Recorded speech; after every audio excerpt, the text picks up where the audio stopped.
in the undercover investigation video, the guy says that this was a civil issue.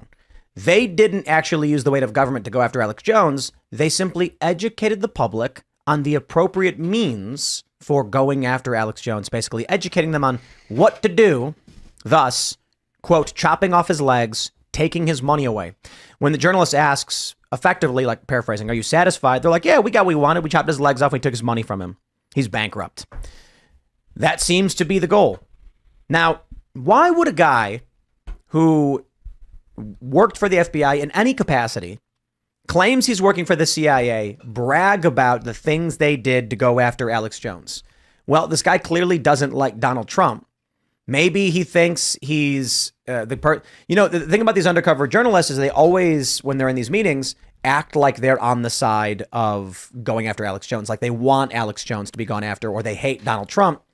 Maybe this guy's just saying, oh yeah, we totally did that. And it's substantially less egregious than he makes it sound because he is blowing smoke. He is, talking big smack. I'd say this.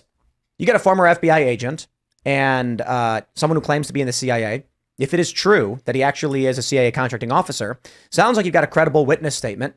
And that should be enough for Alex Jones to file a lawsuit and then seek discovery.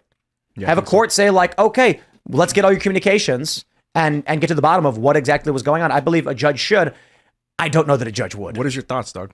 Well, I was just thinking the Cheryl Atkinson case, and good luck getting discovery out of the government. I mean, that can take a decade. Her case has been going on for a decade. What's the case? It's she's alleging, well, there's a lot of really credible evidence that the government planted some kind of spyware on her computer to spy on her. They didn't like what she was reporting on, and she was mainstream. She was CBS News. And so she's suing the government. I don't know all the intricacies of this case, but it's really, and she's trying to get discovery out of the government, and it's really difficult, extremely difficult. A lot of appeals and a lot of stonewalling.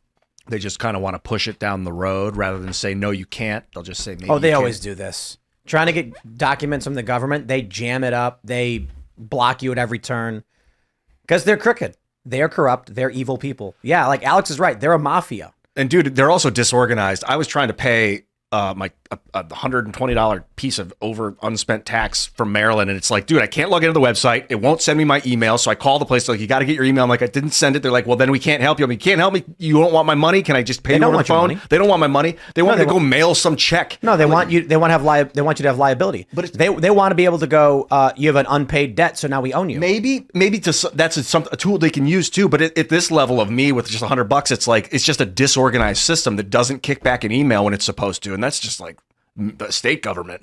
I can only imagine how crazy it gets up there with paper. I've heard that it's terribly disorganized at the Department of Education. I've heard that. Anecdotal, obviously. I don't know why I brought up how disorganized it was. Because they are. And I think the strong possibility, it's not intentional outright that they want to have a broken system. But having a broken system, especially on things like taxes, means they'll be able to dangle something over your head.